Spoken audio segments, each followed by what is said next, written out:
ರೋಗದ ಲಕ್ಷಣಗಳಿದ್ದರೆ ಅದನ್ನು ಕಹಿಬೇವಿನ ಹಿಂಡಿ ಸರಿ ಮಾಡ್ತದೆ.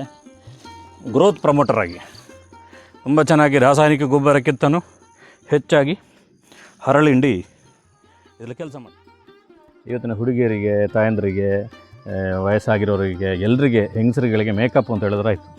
ತುಂಬ ಖುಷಿಯಲ್ಲಿ ಮೇಕಪ್ ಮಾಡಿಕೊಂಡು ಮುಖಕ್ಕೆಲ್ಲ ಹಚ್ಚಿಕೊಂಡು ಗುರುತಲ್ಲದ ರೀತಿಯಲ್ಲಿ ಕಾರ್ಯಕ್ರಮಗಳಲ್ಲಿ ಅಲ್ಲಿ ಇಲ್ಲೆಲ್ಲ ಸಿಗ್ತಾ ಇರ್ತಾರೆ. ಹಾಗೆ ಅವ್ರಿಗೋಸ್ಕರನೇ ಇದನ್ನು ಬೆಳೆಸಿರುವಂಥದ್ದು. ನೀವು ಮನೆಗೆ ಬೇಕಾದಂಥ ಅರಿಶಿನವನ್ನು ಕೂಡ ಪೇಟೆಯನ್ನು ತರ್ತಿದ್ದೀರಿ ಅಂತ ಹೇಳಿದ್ರೆ ನೀವು ನಿಜವಾಗ್ಲೂ ಏನೋ ಒಂದು ರಾಂಗ್ ವರ್ಕ್ ಮಾಡ್ತಿದ್ದೀರಿ ಅಂತ ಅರ್ಥ. ಯಾಕೆಂತ ಹೇಳಿದ್ರೆ ಅದು ಪ್ರಿಸರ್ವೇಟಿವ್ಸ್, ಪೆಸ್ಟಿಸೈಡ್ಸ್ ಇದೆಲ್ಲ ಹಾಕಿರುವಂಥ ಅರಿಶಿನಗಳು ನಿಮಗೆ ಪೇಟೆಯಲ್ಲಿ ಸಿಗುವಂಥದ್ದು. ಅಲ್ಲಿ ನಿಮಗೋಸ್ಕರ ಒಂದು ಹಾವು ಕೂಡ ಒಂದು ದರ್ಶನ ಕೊಡ್ತಿದೆ. ತೋರಿಸಿ ನೋಡಿ, ಹೋಗಿ ಹಾವನ್ನು ತೋರಿಸಿ, ಹೋಗಿ ಹತ್ರ ಹೋಗಿ. ಅದಕ್ಕೆ ಯಾವ ಹಾವು ಅಂತ ಹೇಳ್ತಾರೆ ನಿಮ್ಮಲ್ಲಿ? ನಮ್ಮಲ್ಲಿ ಅದಕ್ಕೆ ಕೆರೆ ಹಾವು ಅಂತ ಹೇಳ್ತಾರೆ. ನಿಮ್ಮಲ್ಲಿ ಏನು ಹೇಳ್ತಾರೆ ಅಂತೇಳಿ. ಇಲ್ಲಿ ಮತ್ತೆ ಚಿಗುರು ಬರೋದಿಲ್ಲ ನೋಡಿ. ಇದು ಸಣ್ಣ ಚಿಗುರು ಬಂದರೆ ಇದೇನು ಭಾರಿ ಅಂತ ಹಾಕೋದು ಚಿಗುರಲ್ಲ, ಸಣ್ಣ ಸಣ್ಣ ಚಿಗುರು ಬರ್ತಾ ಹೊರತು ದೊಡ್ಡ ದೊಡ್ಡ ಚಿಗುರು ಬರೋದಿಲ್ಲ. ಇದು ಕೊಳ್ತು ಹೋಗ್ತದೆ. ಆ ಕಾರಣಕ್ಕೋಸ್ಕರ ಯಾವುದು ಬೀಜಕ್ಕೋಸ್ಕರ ತೆಗೆದಿಟ್ಟಿರುವ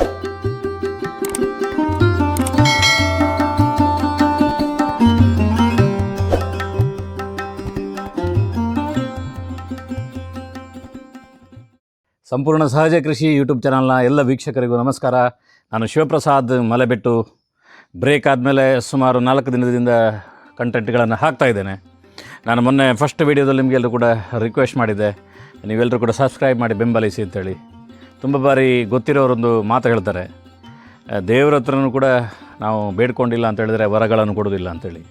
ಆ ರೀತಿಯಲ್ಲಿ ತುಂಬ ಅಂದರೆ ಕಳೆದ 1 ತಿಂಗಳಲ್ಲಾಗಿರುವಂಥದ್ದು ಸುಮಾರು 1,000 ಸಬ್ಸ್ಕ್ರೈಬರ್. ಆದರೆ ನಾನು ಯಾವತ್ತು ರಿಕ್ವೆಸ್ಟ್ ಮಾಡಿದೆ ನೋಡಿ, ಅಲ್ಲಿಂದ ಒಂದು 4 ದಿನಕ್ಕೆ ಸುಮಾರು 500 ಸಬ್ಸ್ಕ್ರೈಬರ್ ಹೆಚ್ಚಾಯಿತು. ಅಂದರೆ ತುಂಬ ಜನರು ನನ್ನ ನೋಡ್ತಾ ಇರ್ತೀರಿ ನಮ್ಮ ಚಾನಲನ್ನು, ಆದರೆ ಅದು ಸಬ್ಸ್ಕ್ರೈಬ್ ಆಗಿದಾ ಇಲ್ವಾ ಅನ್ನುವಂಥದ್ದನ್ನು ಗಮನ ಕೊಟ್ಟಿರೋದಿಲ್ಲ. ನನ್ನ ತುಂಬ ಜನ ಫ್ರೆಂಡ್ಸ್ ಕೂಡ ಹೇಳಿದರು, ನಾವು ಸಬ್ಸ್ಕ್ರೈಬ್ ಆಗಿರಲಿಲ್ಲ, ನಾವು ಎಷ್ಟೋ ಜನರಿಗೆ ಇದನ್ನು ಶೇರ್ ಮಾಡ್ತೀವಿ, ಸ್ಟೇಟಸ್ ಹಾಕ್ತೀವಿ ಅಂತೇಳಿ. ಹಾಗೆ ಒಂದು ಸಬ್ಸ್ಕ್ರೈಬ್ ಆಗಿ ಬೆಂಬಲಿಸಿದ್ದೀರಿ. ಹಾಗೆ ಇನ್ಯಾರ್ಯಾರು ಸಬ್ಸ್ಕ್ರೈಬ್ ಆಗಿಲ್ಲ, ನೀವೆಲ್ಲ ಕೂಡ ಸಬ್ಸ್ಕ್ರೈಬ್ ಮಾಡ್ಕೊಳ್ಳಿ. ಮಳೆ ನಮ್ಮ ಕಡೆ ಪ್ರಾರಂಭ ಆಗಿದೆ. 4 ದಿನದ ಹಿಂದೆ ನಾನು ನಿಮಗೆ ತೋರಿಸಿದೆ ಗಿಡಗಳನ್ನು ಹೇಗೆ ಬರುತ್ತೆ ಅನ್ನುವಂಥದ್ದು. ನೋಡಿ, ಇಲ್ಲಿ ಈ ಲೋಟದಲ್ಲಿ ನೋಡಿ, ಇಲ್ಲಿ ಗಿಡಗಳು ಬಂದಿದೆ ನೋಡಿ, ಪೂರ್ತಿ ಬೆಂಡೆಕಾಯಿಯ ಗಿಡಗಳು, ಲೋಟದಲ್ಲೂ ಬೆಂಡೆಕಾಯಿ ಗಿಡಗಳು, ಇಲ್ಲಿ ಹೀರೆಕಾಯಿ ಗಿಡಗಳು, ಕುಂಬಳಕಾಯಿ ಗಿಡಗಳು ಎಲ್ಲ ಒಂದು 3-4 ದಿನಗಳೊಳಗೆ ತುಂಬ ಚೆನ್ನಾಗಿ ಬರುತ್ತೆ. ಅದಾದ ಮೇಲೆ ಸುಮಾರು ಒಂದು ವಾರ ಹೋದ ಮೇಲೆ ಅದಕ್ಕೆ ಕ್ಲೀನಾಗಿ ಸಿದ್ಧತೆಗಳನ್ನು ಮಾಡಿಕೊಂಡು ಗೊಬ್ಬರಗಳನ್ನೆಲ್ಲ ಹಾಕ್ಕೊಂಡು ಅದನ್ನು ನೆಡುವಂಥ ಪ್ರೋಸೆಸ್ಸನ್ನು ಕೂಡ ನಾನು ತೋರಿಸ್ತೇನೆ. ಸಾಮಾನ್ಯವಾಗಿ ಮಳೆಗಾಲ ಬರ್ತಾ ಇದ್ದಾಗೆ ಈ ಸಣ್ಣ ಸಣ್ಣ ಕೃಷಿ ತೋಟಗಳದ್ದೆಲ್ಲ ಕೆಲಸಗಳನ್ನು ನಾವು ಮಾಡ್ತೇವೆ. ಆದರೆ ಸಣ್ಣ ಸಣ್ಣ ತರಕಾರಿ ಅಥವಾ ಕೃಷಿಯ ಬಗ್ಗೆ ಹೆಚ್ಚು ನಾವು ಗಮನ ಕೊಡೋದಿಲ್ಲ, ಮಳೆಗೆ ಆಗೋದಿಲ್ಲ ಅಂಥೇಳಿ. ಆದರೆ ಮಳೆಗೆ ಸುಲಭದಲ್ಲಿ ಆಗುವಂಥ ಕೆಲವು ತರಕಾರಿಗಳ ಬಗ್ಗೆ ಇವತ್ತು ನಮಗೆ ನಾನು ಮಾಹಿತಿ ಕೊಡಲಿಕ್ಕೋಸ್ಕರ ಬಂದಿದ್ದೇನೆ. ಅತ್ಯಂತ ಸುಲಭವಾಗಿ ಬೆಳೆಯುವಂಥ ಗೆಡ್ಡೆಗಳಲ್ಲಿ ಒಂದು ಯಾವುದು ಅಂತ ಹೇಳಿದ್ರೆ ಸುವರ್ಣ ಗೆಡ್ಡೆ ಅಂತೇಳಿ. ಆರೋಗ್ಯಕ್ಕೆ ಅತ್ಯಂತ ಒಳ್ಳೆಯದು. ಆಪರೇಷನ್ ಆಗುವ ಸಂದರ್ಭದಲ್ಲಿ, ಹೆಲ್ತ್ ಸಮಸ್ಯೆ ಬರೋ ಸಂದರ್ಭದಲ್ಲಿ ಡಾಕ್ಟರ್ಗಳು ಕೂಡ ರೆಕಮೆಂಡ್ ಮಾಡ್ತಾರೆ ಸುವರ್ಣ ಗೆಡ್ಡೆಯನ್ನು ಉಪಯೋಗ ಮಾಡಿ ಅಂತೇಳಿ. ಆ ಕಾರಣಕ್ಕೋಸ್ಕರ ನೀವೆಲ್ಲರೂ ಕೂಡ ಎಕರೆಗಟ್ಟಲೆ ಸುವರ್ಣ ಗೆಡ್ಡೆಯಲ್ಲಿ ಹಾಕ್ತೀರಾ ಇಲ್ವೋ ಅನ್ನುವಂಥದ್ದು ಮ್ಯಾಟ್ರ್ ಅಲ್ಲ. ಆದರೆ ನೀವೊಂದು ಸಣ್ಣ ಜಾಗದಲ್ಲೂ ಕೂಡ ನಿಮ್ಮ ಮನೆಯ ಬಾಲ್ಕನಿಯಲ್ಲೂ, ನಿಮ್ಮ ಮನೆಯ ಟೆರೇಸ್ನ ಮೇಲ್ಗಡೆಯೂ ಕೂಡ ಗ್ರೋ ಬ್ಯಾಗ್ನಲ್ಲಿ ಅಥವಾ ನೆಲದಲ್ಲೂ ಕೂಡ ಸುವರ್ಣ ಗೆಡ್ಡೆಯನ್ನು ಹೇಗೆ ಅದನ್ನು ಬೀಜ ರೆಡಿ ಮಾಡುವಂಥದ್ದು ಮತ್ತು ಅದನ್ನು ಹೇಗೆ ನೆಡುವಂಥದ್ದು ಅನ್ನುವಂಥ ಒಂದು ಸಣ್ಣ ಪ್ರೋಸೆಸ್ಸನ್ನು ನಿಮಗೆ ತೋರಿಸ್ತೇನೆ.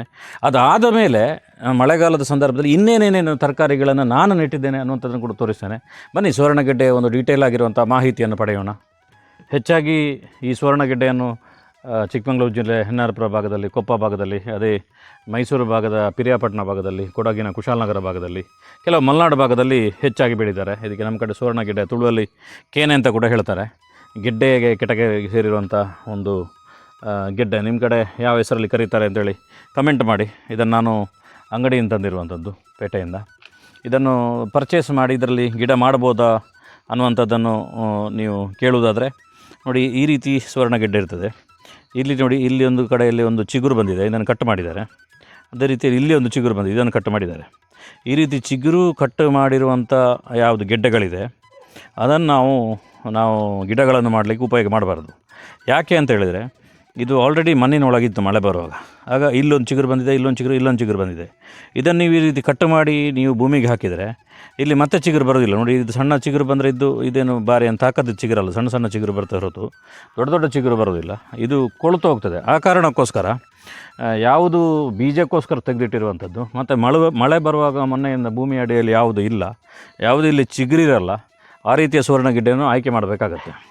ನಾನು ಬೆನ್ನು ಅಂತೇಳಿ ಚಿಕ್ಕಮಗಳೂರು ಜಿಲ್ಲೆಯ ಎನ್ ಆರ್ ಪುರದ ನಮ್ಮೊಬ್ಬರು ಸ್ನೇಹಿತರು, ಅವರೊಬ್ಬರು ಡೀಲರ್. ಅವ್ರ ಹತ್ರ ಸುಮಾರು ಒಂದು 4-5 ಕ್ವಿಂಟಾಲ್ ಸುವರ್ಣಗೆಡ್ಡೆಯನ್ನು ನಾನು ಸೆಲೆಕ್ಟ್ ಮಾಡಿ ತೊಗೊಂಬಂದೆ ಆಟೋದಲ್ಲಿ. ತೊಗೊಂಡು ಬಂದ ಮೇಲೆ ಏನು ಪ್ರೋಸೆಸ್ ಅಂತ ಹೇಳಿದ್ರೆ, ಇಲ್ಲಿ ಬನ್ನಿ ಹತ್ರಕ್ಕೆ. ಇದಕ್ಕೆ ಸೆಗಣಿಯನ್ನು ಹಾಕಿ ಇಡಬೇಕಾಗತ್ತೆ. ನೋಡಿ, ಈ ಭಾಗದಲ್ಲಿ ಇಲ್ಲಿ ಸೆಗಣಿಯನ್ನು ಹಾಕಿದ್ದೇವೆ ನೋಡಿ. ಒಂದು ಸ್ವಲ್ಪ ಸೆಗಣಿಯನ್ನು ಹಾಕಿ ಒಣಗಿಸಿ ಆಮೇಲೆ ಭೂಮಿಗೆ ಉಲ್ಟ ಇಡಬೇಕಾಗತ್ತೆ ನೋಡಿ. ಈ ರೀತಿ ಉಲ್ಟ ಇಟ್ಟು ಸುಮಾರು ಒಂದು 3 ದಿನ ಆಯಿತು. ಇನ್ನೊಂದು 6 ದಿನ ಆಗುವಾಗ ಇದು ಅದರಲ್ಲಿ ಚಿಗುರ್ಲಿಕ್ಕೆ ಪ್ರಾರಂಭ ಆಗುತ್ತೆ. ತುಂಬ ಜನರು ಏನು ಅಂದ್ಕೊಂಡಿದ್ದಾರೆ ಅಂತ ಹೇಳಿದ್ರೆ, ಇಲ್ಲಿ ಬನ್ನಿ, ತುಂಬ ಜನ ಏನು ಅಂದ್ಕೊಂಡಿದ್ದಾರೆ ಅಂತ ಹೇಳಿದ್ರೆ, ಇಲ್ಲೊಂದು ಚಿಗುರು ಬರ್ತಾಯಿಲ್ಲ, ಈ ಚಿಗುರನ್ನು ತೆಗೆದು ನೆಡುವುದು ಅಂದ್ಕೊಂಡಿದ್ದಾರೆ. ಆದರೆ ಈ ಚಿಗುರನ್ನು ತೆಗೆದು ನೆಡುವಂಥದ್ದಲ್ಲ.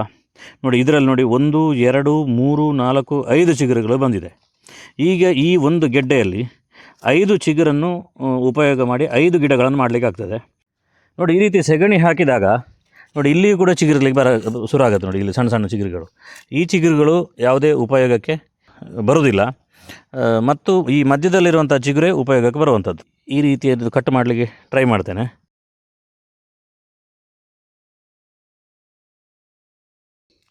ನೋಡಿ, ಇಲ್ಲಿ ಇದರದ್ದು 2 ಪೀಸ್ ಸಿಕ್ತು. ಇಲ್ಲಿ ಸ್ವಲ್ಪ ಕೊರತಿದೆ, ಕೆಲವಂಥದ್ದು ರೋಗಗಳೆಲ್ಲ ಇರ್ತದೆ ನೋಡಿ.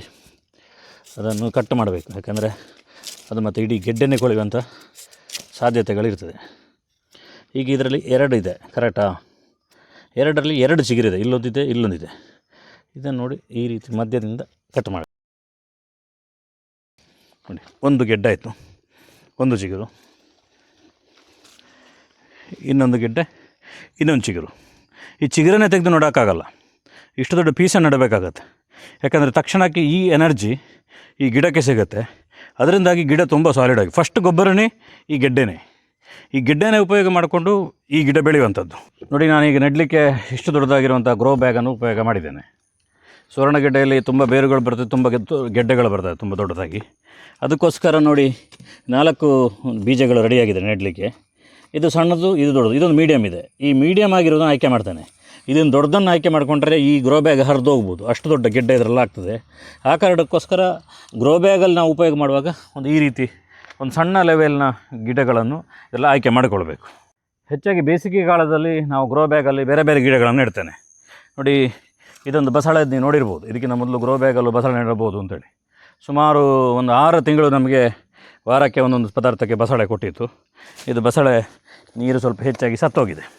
ಇದರಲ್ಲಿ ಒಳ್ಳೆ ಗೊಬ್ಬರ ಇರ್ತದೆ, ಅಂದರೆ ಹಟ್ಟಿ ಗೊಬ್ಬರ, ಬೇರೆ ಬೇರೆ ಹಾಕಿರುವಂಥ ಗೊಬ್ಬರಗಳು ಎಲ್ಲವೂ ಇದರಲ್ಲಿ ಇರ್ತದೆ. ಇದನ್ನು ಫಸ್ಟು ಇದಕ್ಕೆ ನಾನು ಹಾಕ್ತೇನೆ, ಈ ಗ್ರೋ ಬ್ಯಾಗ್ಗೆ.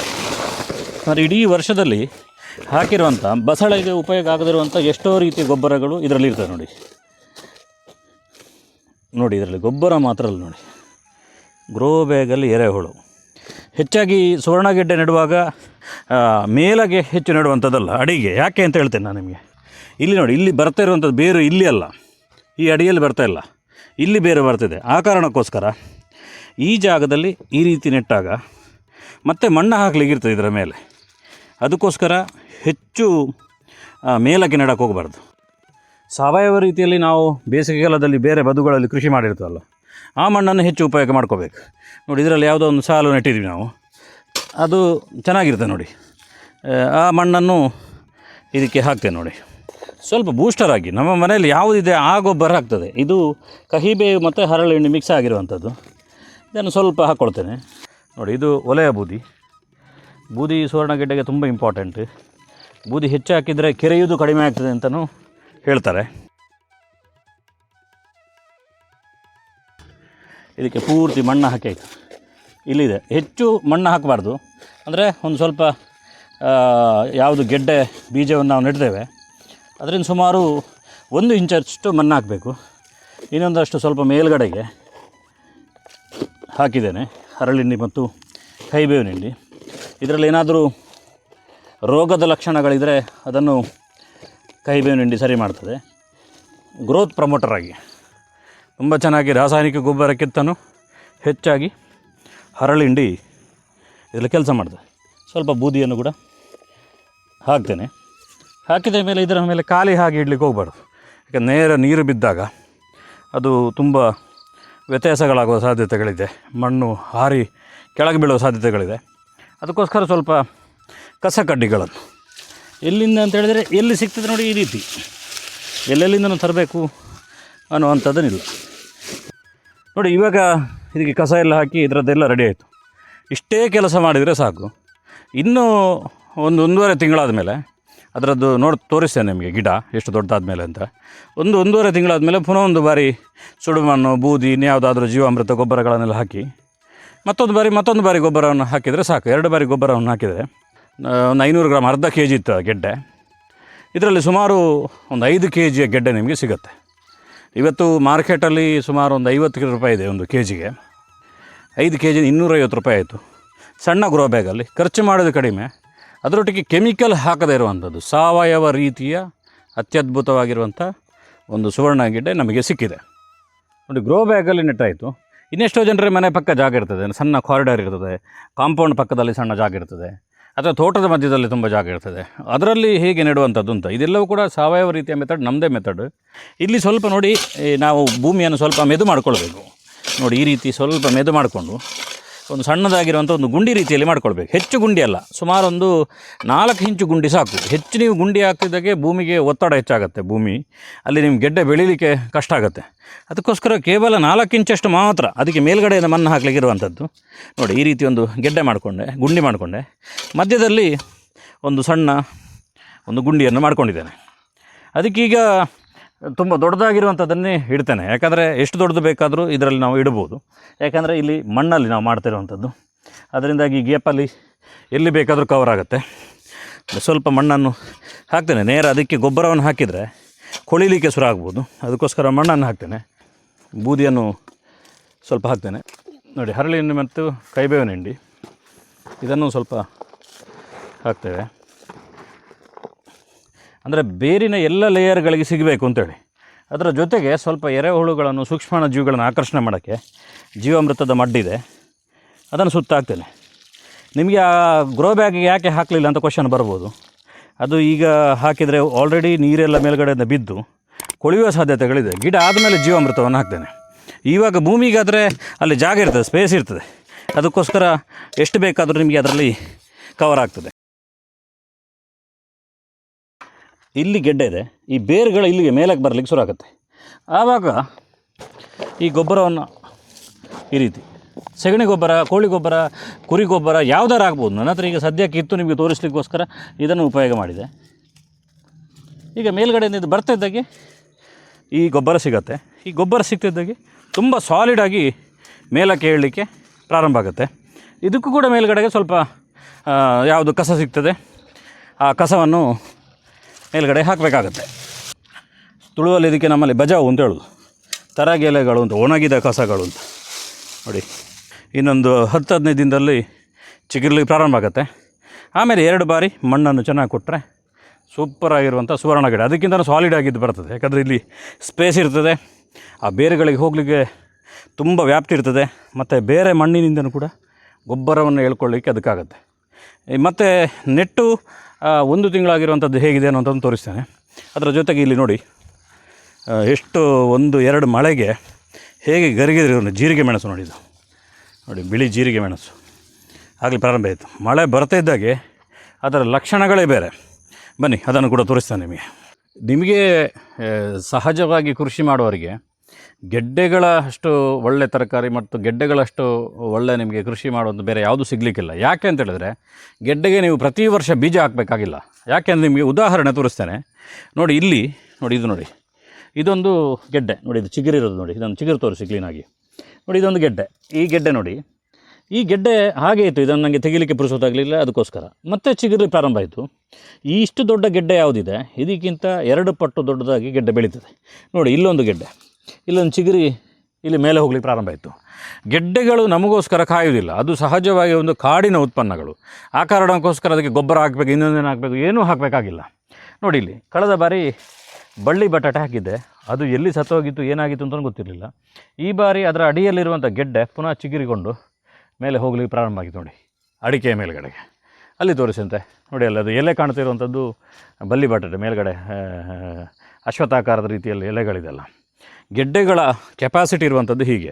ನೀವು ಈ ಬಾರಿ ನಿಮಗೆ ಏನಾದರೂ ಕೆಲಸ ಮಾಡೋಕ್ಕಾಗಿಲ್ಲ, ಅದನ್ನು ನೋಡೋಕ್ಕಾಗಿಲ್ಲ ಅಂತ ಹೇಳಿದ್ರು ಕೂಡ ನೆಕ್ಸ್ಟ್ ಬಾರಿ ಖಂಡಿತವಾಗಿ ಅದರ ಟೈಮಿಗೆ ಅದು ಬಂದೇ ಬರುತ್ತೆ.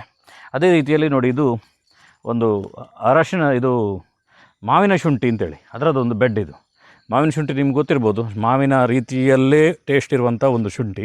ಇವತ್ತು ನಾವು ಮಾವಿನ ಎಸೆನ್ಸ್ಗಳ ಬಗ್ಗೆ ನಾವು ಮಾತಾಡ್ತೇವೆ. ಚಟ್ನಿ ಮಾಡಲಿಕ್ಕೆಲ್ಲ ತುಂಬ ಸೂಪರ್ ಆಗುತ್ತೆ. ನೀವು ಮನೆಗಳಲ್ಲಿ 4 ನೆಡಿ.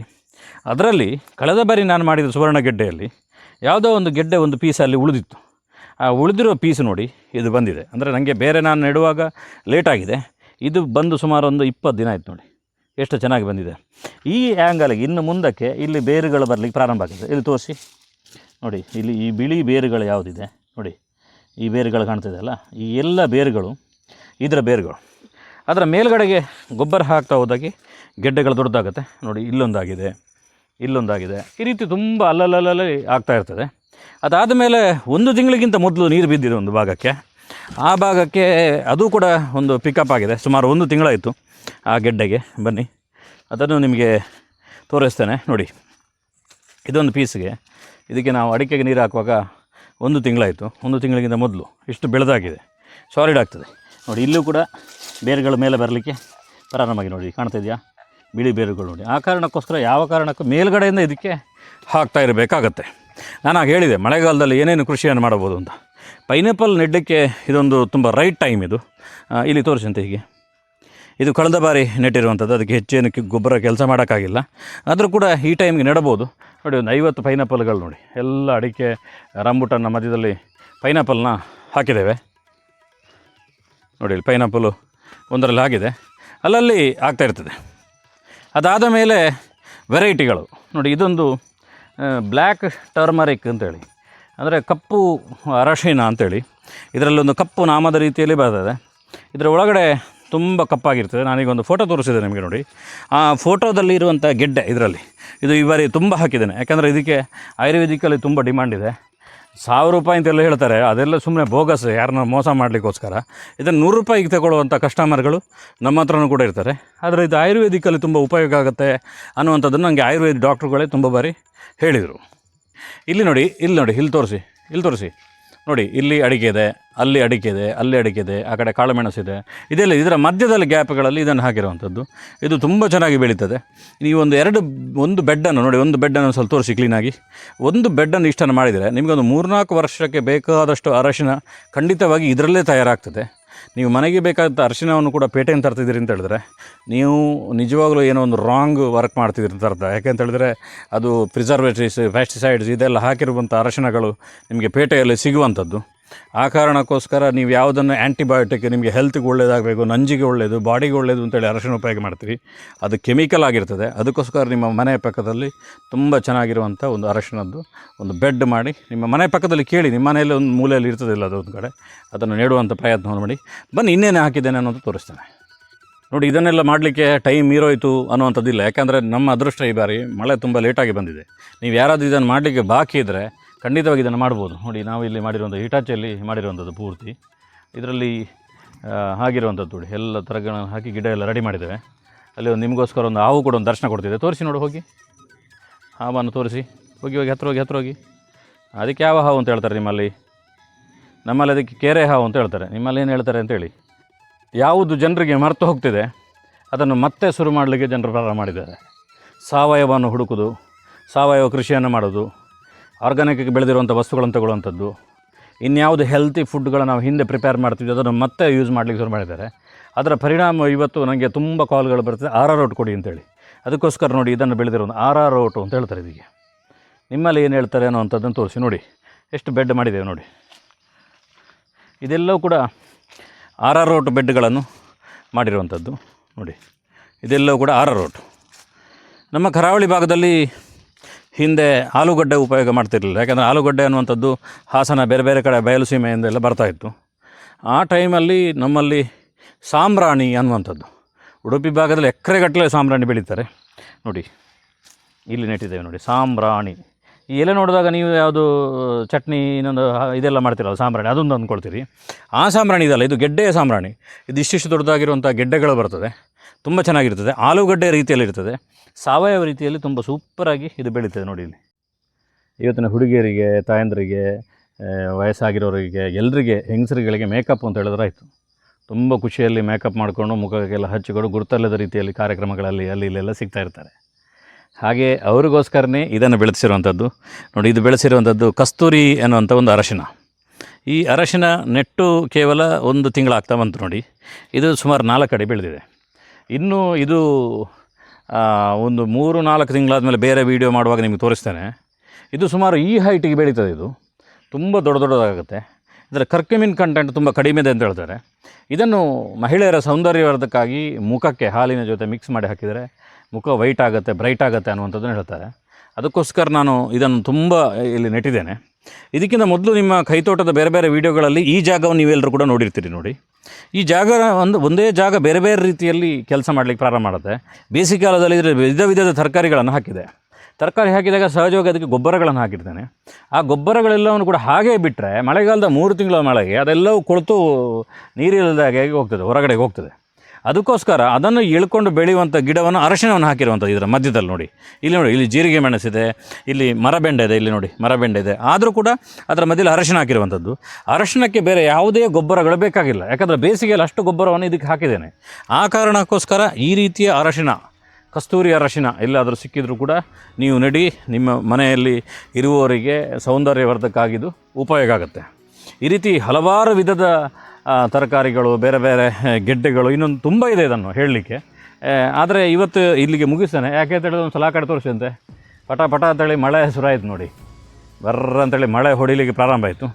ಆ ಕಾರಣಕ್ಕೋಸ್ಕರ ನೀವು ಅದನ್ನು ಫಸ್ಟ್ ನಾನು ತೋರಿಸಿರೋ ಸುವರ್ಣಗೆಡ್ಡೆ, ಅದನ್ನು ನೀವು ಖಂಡಿತವಾಗಿ ಟ್ರೈ ಮಾಡಿ. ಅದರ ಜೊತೆ ಇದೆಲ್ಲ ಏನೇನು ಬೇಕು ಅದರ ಬಗ್ಗೆನೂ ಕೂಡ ಟ್ರೈ ಮಾಡಿ. ಹಳ್ಳಿಗಳಲ್ಲಿ ನಮಗೆ ಫೋನ್ ಮಾಡೋದಕ್ಕೆ ನೀವೇ ಪಕ್ಕದಲ್ಲಿರೋ 4 ಕೃಷಿಕರಿಗೆ ಕೇಳಿ, ಖಂಡಿತವಾಗಿ ಅಲ್ಲಿ ಅತ್ಯುತ್ತಮ ಮಾಹಿತಿ ಸಿಗ್ತದೆ. ಮತ್ತೊಂದು ಬಾರಿ ನಿಮಗೆ ಹೇಳ್ತೇನೆ, ನೀವು ಸಬ್ಸ್ಕ್ರೈಬ್ ಆಗಿ ನನಗೆ ಬೆಂಬಲಿಸಿರುವಂಥದ್ದು ತುಂಬ ಖುಷಿಯಾಗಿದೆ. ಅದೇ ರೀತಿಯಲ್ಲಿ ಇನ್ನು ಯಾರ್ಯಾರು ಸಬ್ಸ್ಕ್ರೈಬ್ ಆಗಿಲ್ಲ, ಇನ್ನು ಯಾರು ಫಸ್ಟ್ ಟೈಮ್ ನನ್ನ ವೀಡಿಯೋ ನೋಡ್ತಿದ್ದೀರಿ, ಖಂಡಿತವಾಗಿ ಸಬ್ಸ್ಕ್ರೈಬ್ ಮಾಡಿ. ಯಾಕೆಂತ ಹೇಳಿದ್ರೆ ನೀವು ಹೊರಗಡೆ ಮಾರ್ಕೆಟಲ್ಲಿ ಸಬ್ಸ್ಕ್ರೈಬ್ ಅನ್ನೋದು ವೆರಿ ಇಂಪಾರ್ಟೆಂಟ್. ಆ ಕಾರಣಕ್ಕೋಸ್ಕರ ಹೆಚ್ಚೆಚ್ಚು ಸಬ್ಸ್ಕ್ರೈಬ್ ಆದಾಗ ನಮಗೆ ಕೆಲಸ ಮಾಡಲಿಕ್ಕೆ, ನಮಗೆ ಹೊರಗಡೆ ಓಡಾಡಲಿಕ್ಕೆ, ಬೇರೆ ಬೇರೆ ರೀತಿಯ ಕೃಷಿಯ ಇನ್ನೊಂದಷ್ಟು ಅನ್ವೇಷಣೆಗಳನ್ನು ಮಾಡಲಿಕ್ಕೆ, ಇನ್ಯಾವುದೋ ದೊಡ್ಡ CPCI, ಕೃಷಿ ಸಂಶೋಧನೆ, GKVK ಇಂಥ ಕಂಪನಿಗಳಿಗೆ ಹೋದಾಗ ಎಷ್ಟು ಸಬ್ಸ್ಕ್ರೈಬರ್ ಅಂತ ಕೇಳ್ತಾರೆ. ಕೃಷಿಯ ದೊಡ್ಡ ಸಂಸ್ಥೆಗಳಿಗೆ ನಿಮಗೆ ಎಷ್ಟು ಸಬ್ಸ್ಕ್ರೈಬರ್ ಅಂತ ಕೇಳ್ತಾರೆ. ಹೆಚ್ಚು ಸಬ್ಸ್ಕ್ರೈಬರ್ ಇದ್ದಾಗ ಅವರು ಕೂಡ ತುಂಬ ಸಪೋರ್ಟ್ ಮಾಡ್ತಾರೆ, ಯಾಕಂದರೆ ತುಂಬ ಜನರು ನೋಡ್ತಾರೆ ಅಂತೇಳಿ. ಅದಕ್ಕೋಸ್ಕರ ನೀವೆಲ್ಲರೂ ಕೂಡ ಸಬ್ಸ್ಕ್ರೈಬ್ ಆಗಿ ಬೆಂಬಲಿಸಿ ಅಂತ ಹೇಳ್ತಾ, ಸಂಪೂರ್ಣ ಸಹಜ ಕೃಷಿ ಯೂಟ್ಯೂಬ್ ಚಾನಲ್ನ ಎಲ್ಲ ವೀಕ್ಷಕರಿಗೂ ಮತ್ತೊಂದು ಬಾರಿ ಧನ್ಯವಾದಗಳು.